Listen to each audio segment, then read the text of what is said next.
गर्भपात, जैसे लोग क्या करते हैं, चेक करा लिया कि पेट में लड़की है, तो लड़की है तो गर्भ गिरवा देते हैं, वह भ्रूण हत्या है, वह पाप है। जहां ये अच्छा कोई बीमारी के तहत करना पड़े वो अलग विषय है कि वही बीमारी है या कोई दिक्कत है, कोई और कारण है, पर आपने ये जान लिया कि लड़की है और स्वस्थ है, अच्छी है पेट में, फिर आपने मरवाया, तो वह हत्या ही तो है। क्यों? उसकी हत्या किसे लगेगी?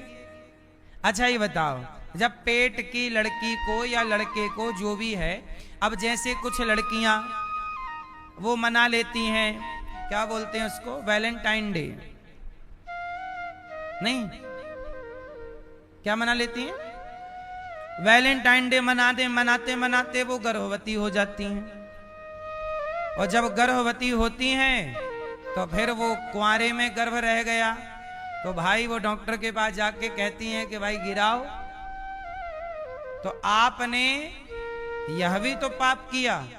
अब मुझे आप लोग उत्तर दीजिए कि जो गर्भ में पल रहे बच्चे को गर्भपात कराता है, स्त्री कराती है, डॉक्टर कराता है, और स्त्री भी अपने पति के दबाव में, पत्नी अपने सास के दबाव में कि भाई बेटी है गिरा दो। अब आप लोगों से ये जानना है कि उस पाप का पापी कौन है, वो पाप किसे लगेगा? डॉक्टर को लगेगा कि उस गर्भ में पल रहे वो गर्भवती मां को लगेगा, कि सास को लगेगा, कि पति को लगेगा? 4 ऑप्शन दिए मैंने। वो पाप किसके माथे जाएगा? वो हत्या तो हुई ना एक कन्या की, भ्रूण हत्या, वो पाप किसके माथे जाएगी बताओ? बोलो जोर से। नहीं, कई बार मां तैयार नहीं होती, मां कहती है कि मैं आने देना चाहती हूं बच्चे को, पर कई बार उसका पति। तो सुनो कौन पापी? यदि मां तैयार है, मां की इच्छा है तो मां पापी, सास के कहने से किया तो सास पापी, पति के कहने से गर्भपात किया तो पति पापी, और डॉक्टर ने किया तो 50 इसका भी है शेयर।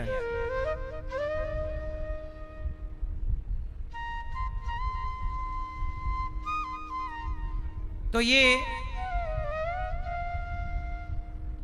पाप है, तो सबके खाते पे थोड़ा थोड़ा जाना। इसलिए अश्वत्थामा को भगवान ने सबसे अधिक समय तक का दंड दिया।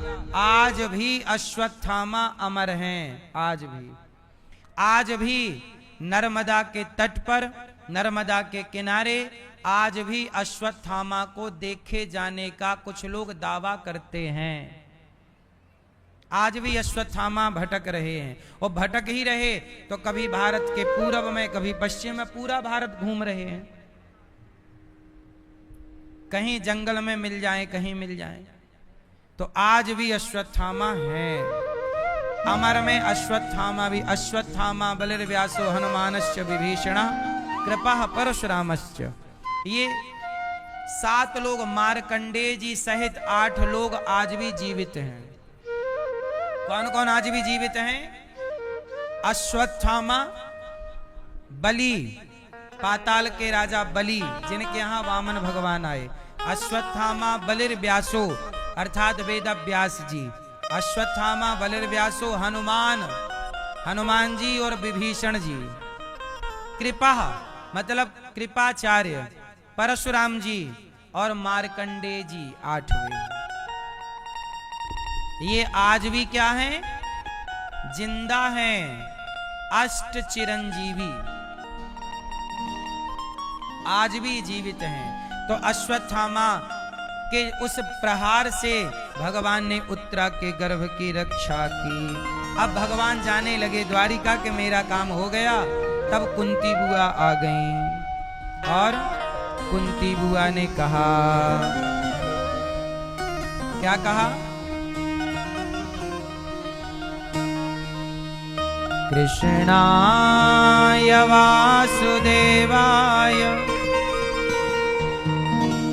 देवकी नंदनाय च नंद गोप कुमाराय गोविंदाय नमो नमः। आज कुंती बुआ ने भगवान से कहा कि हे कृष्ण कृष्णाय वासुदेवाय देवकी अर्थात देवकी नंदन, हे प्रभु आपकी जय हो, आप देवकी पुत्र हैं। नंद गोप कुमाराय, नंद के पुत्र हैं आप, यशोदा नंदन हैं, हे प्रभु आपकी जय हो। मैं आपसे कुछ कहना चाहती हूँ। नमः पंकजनाभाय, आपके नेत्र कमल की तरह हैं, आपका स्वभाव दिव्य है, हे प्रभु आप करुणा की प्रतिमूर्ति हैं। मैं आपसे कुछ कहना चाहती हूँ। कहो बुआ, क्या कहना है? तब भगवान श्री कृष्ण से बुआ कुंती बुआ ने कहा कि हे श्याम सुंदर, आज मैं आपसे कुछ मांगना चाहती हूँ। हाँ हाँ बुआ मांगिए। क्या मांगा? कुंती बुआ ने क्या मांगा? विपदः सन्तु नः शश्वत् तत्र तत्र जगद्गुरो भवतो दर्शनं यत् स्यात् अपुनर्भव दर्शनम्। आज कुंती बुआ ने भगवान से क्या मांगा? हे प्रभु हमें विपत्ति दीजिए। क्या दीजिए? क्या दीजिए? हमें दुख दीजिए। क्यों? दुखों से अगर चोट खाई ना होती तो श्री कृष्ण तुम्हारी याद हमें, ये दुख अच्छा है। अच्छा बताओ, दुख किसे कहते हैं? मैया बताओ, दुख किसे कहते हैं? बताओ, आपसे पूछ रहे हैं, बताओ बताओ।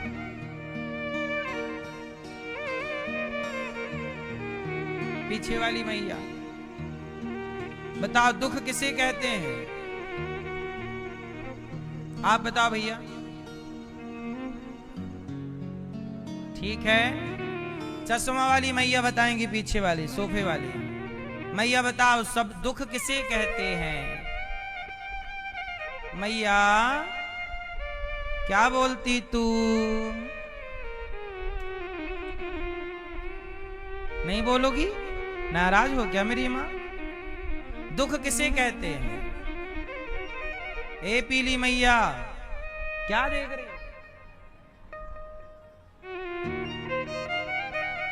दुख किसे कहते हैं? हैं? पड़ोसन को? पीछे वाली मैया बताएंगी, हरी मैया। हरी साड़ी पहनी है ना मैया ने। बताओ मैया, दुख किसे कहते हैं? सुनो, दुख किसे कहते हैं? अब सुनो, भगवान को भूल जाना ही सबसे बड़ा दुख है और भगवान को याद रखना ही सबसे बड़ा सुख है। क्या है सुख, क्या है दुख? भगवान को भूल जाना क्या है? दुख है। और भगवान को याद रखना, हाँ, भगवान को भूल जाना ही दुख है, भगवान को याद रखना ही। इसलिए सुखी होना चाहते हैं, भगवान को याद रखिए। जब कोई नहीं आता ना मेरी माँ, संसार को बुलाओ। जब कोई नहीं आता, जब कोई नहीं आता, ओ मेरे श्याम आते हैं। मेरे दुख के दिनों में ये बड़े काम आते हैं। संसार सुख में आएगा पर भगवान, हाँ, दोनों हाथ उठा लो, तालियां बजा लो। जय हो।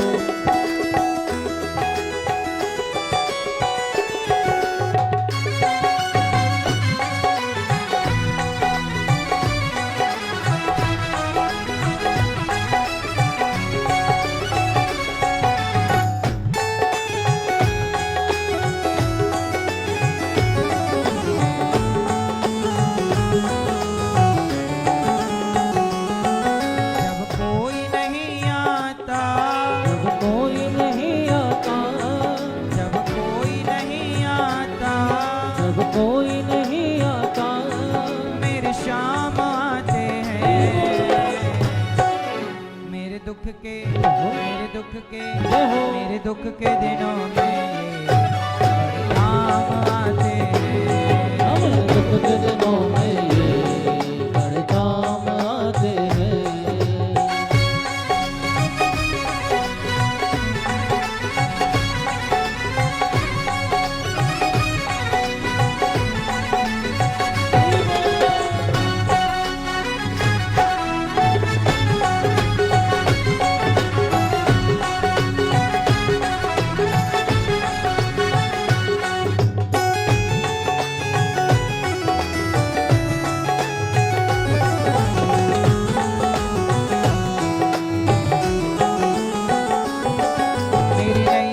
चलती है पतवार नहीं होती।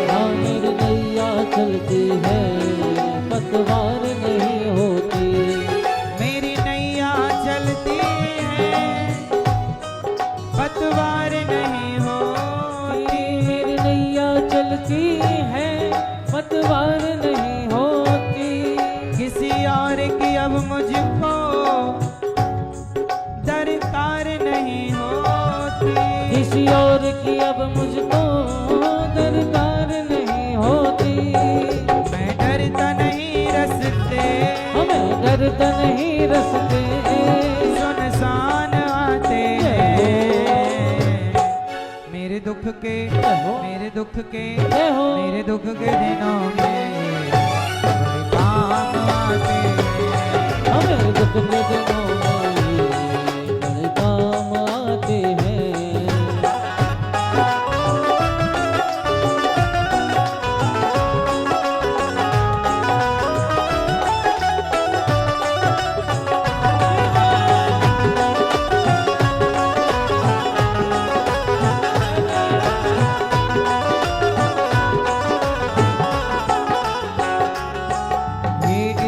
बड़े होकर दीनों से प्यार करें। ये इतने बड़े होकर दीनों से प्यार करें। अपने भक्तों का दुख पल में स्वीकार करें। अपने भक्तों का दुख पल में स्वीकार करें।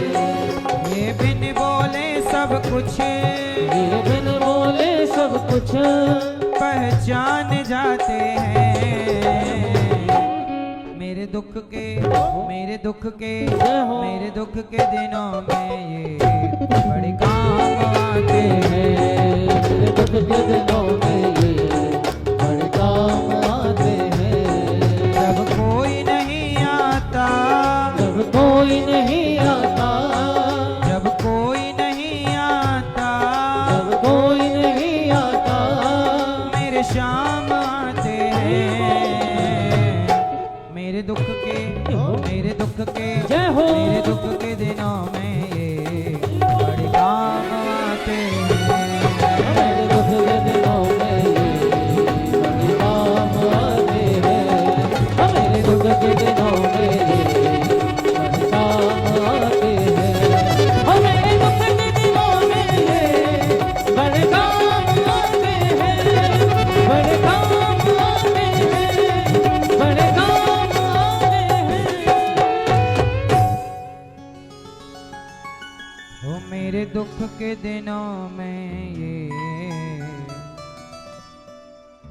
बड़े काम आते हैं।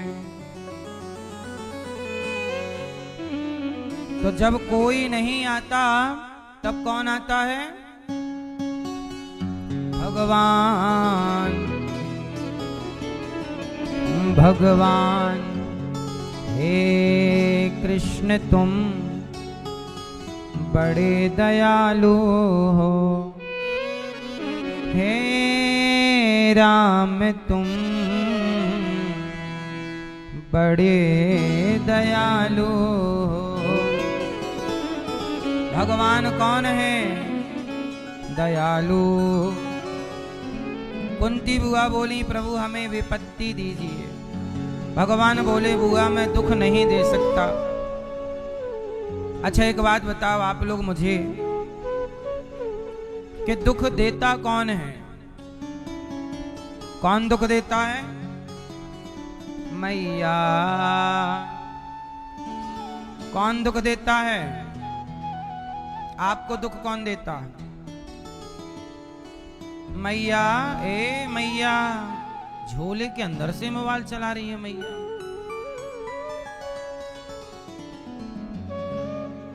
मैया दुख कौन देता है? हैं?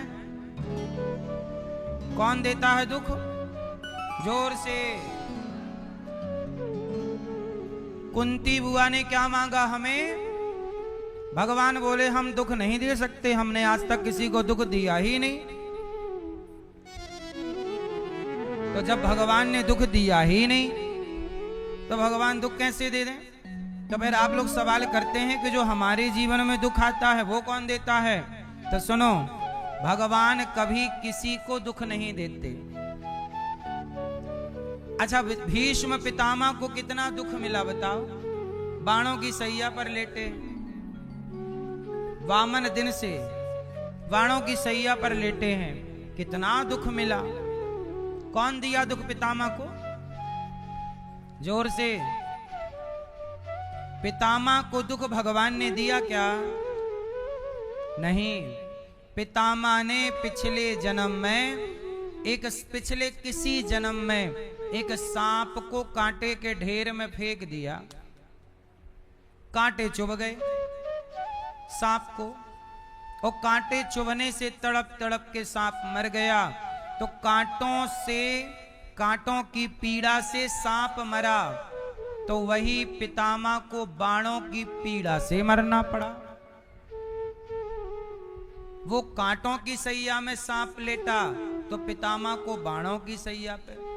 जैसी करनी आपको जो मिल रहा है वो आपका ही बोया हुआ आज काट रहे हैं। इसलिए भगवान किसी को दुख, अच्छा भगवान किसी को सुख भी नहीं देते। जो आपको सुख मिल रहा है वो आपके कर्मों का फल है। तो फिर आप ये सवाल करिए कि जब भगवान दुख नहीं देते, सुख नहीं देते, तो फिर भगवान की हम पूजा क्यों करें? क्यों करें?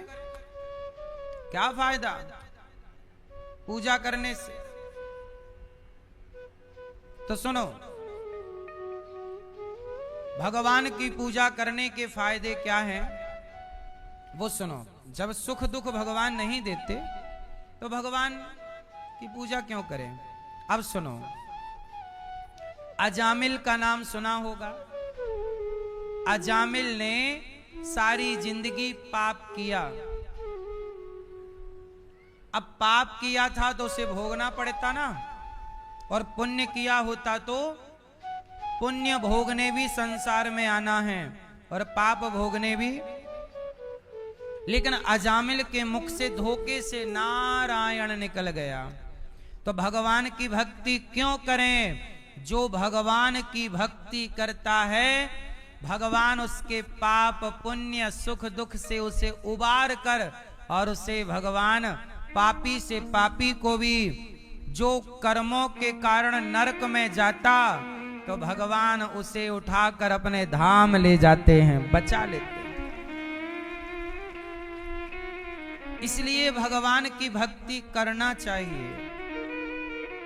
कि हमने तो पाप कर ही लिए हैं। अब बोलो हाँ, अब कर ही लिए हैं तो अब तो भोगना पड़ेगा। तो भोगना ना पड़े इसलिए भगवान की शरण में चलो। जैसे आग की शरण में कोई हरा घास आ जाए, सूखा घास आ जाए, हरी लकड़ी आ जाए, सूखी लकड़ी आ जाए, कोई भी आ जाए, आग सबको जलाती चलेगी। बोलो हाँ। ऐसे भगवान की शरण में पापी आ जाए, पुण्यात्मा आ जाए, बस आ जाए तो प्रभु सबको तारते चलेंगे। एक कथा सुनो इसके उत्तर की, कि व्यक्ति जो करता है भोगना पड़ता है। भगवान किसी को सुख दुख नहीं देते, आपका अपना कर्म ही आपको सुख दुख देता है।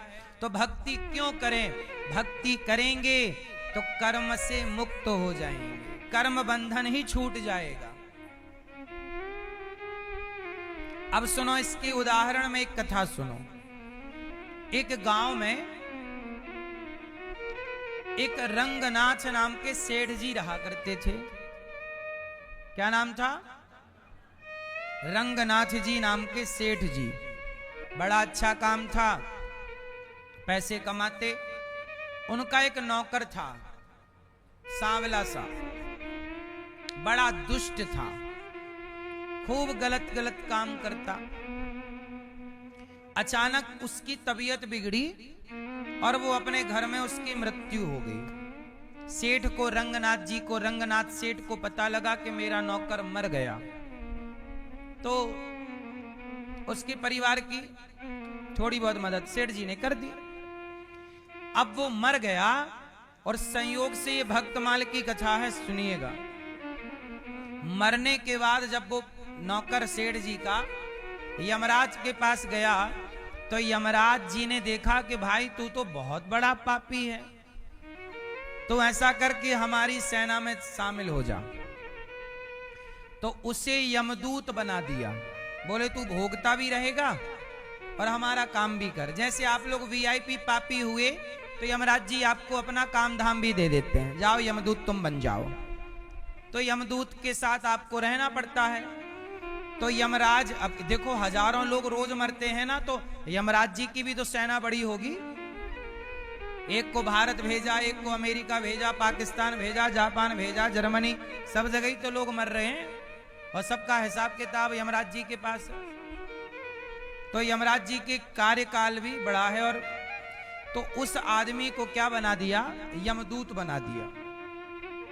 अब एक दिन क्या हुआ कि जो सेठ थे रंगनाथ जी, तो एक दिन क्या हुआ कि उनके द्वार पर यही उनका नौकर टहलता हुआ दिखाई पड़ा। तो सेठ रंगनाथ बोले, क्यों भाई, मैंने तो सुना था तू मर गया और तू मेरे आंगन में क्या कर रहा है? बोला, सेठ जी आपने ठीक सुना, मैं मर गया हूं। अरे तू मर गया तो ये जिंदा तो है? बोले नहीं, केवल मैं आपको दिख रहा हूं, क्योंकि मैं आपका नौकर था ना, मैं और किसी को दिखता नहीं हूं, मैं यमदूत हूं, यमदूत।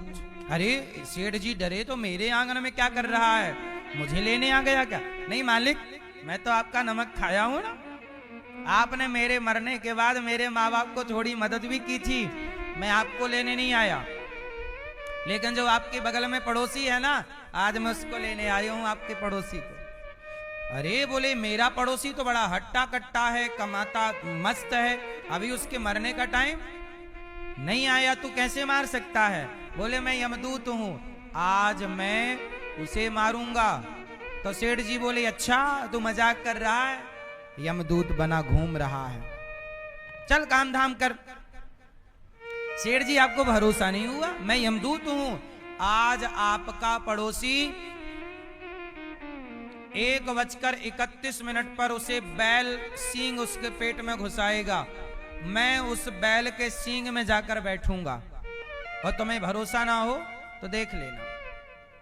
ठीक है, अब वो था तो यमदूत ही।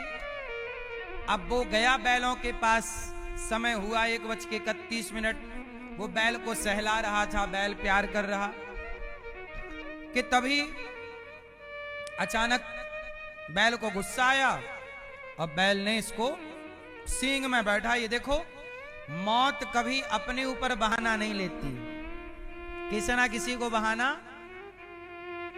1:31 हुआ कि उस सींग घुसा दिया बैल ने इसके पेट में, और इसका पड़ोसी रंगनाथ सेठ का मारा गया। अब तो रंगनाथ डरे, यहां भैया यहां, ये तो सही मर गया। ये बता कि अब तू यमदूत है तो बता मैं कब मरूंगा। रंगनाथ सेठ बोले तो नौकर बोला, सेठ जी मैं आपको बताने आया हूं कि आप सारा पैसा जोड़ जोड़ के तिजोरियों में रख रहे हैं, इससे आपकी गति अच्छी ना होगी। ये आपका पड़ोसी देखो, मौत आई तो 1 मिनट भी लेट नहीं हुआ। मेरे को टाइम बता के भेजा गया था, इतने बज के इतने मिनट में काम तमाम करना है। 1 मिनट भी ईश्वर की तरफ से लेट नहीं होता कोई।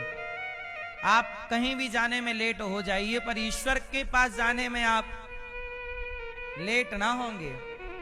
तो सुनो, ऐसा है कि देखो मैं आपका नौकर हूं, आपका नमक खाया हूं, आपको सच्ची सच्ची बता रहा हूं, आप अपने जीवन में पुण्य करिए, वरना आप जो पाप कमा रहे हैं सेठ जी, मिला मिला के मिलावट कर करके लूट रहे हैं, बेवजह ब्याज वसूल रहे हैं, आपका भी नरक में हिसाब मैंने एक दिन देखा था, तब आपकी भी डायरी बड़ी है, वहां बहुत यातनाएं मिलने वाली हैं। इसलिए ऐसा करिए, अभी से जीवन में जितना पुण्य कर सको।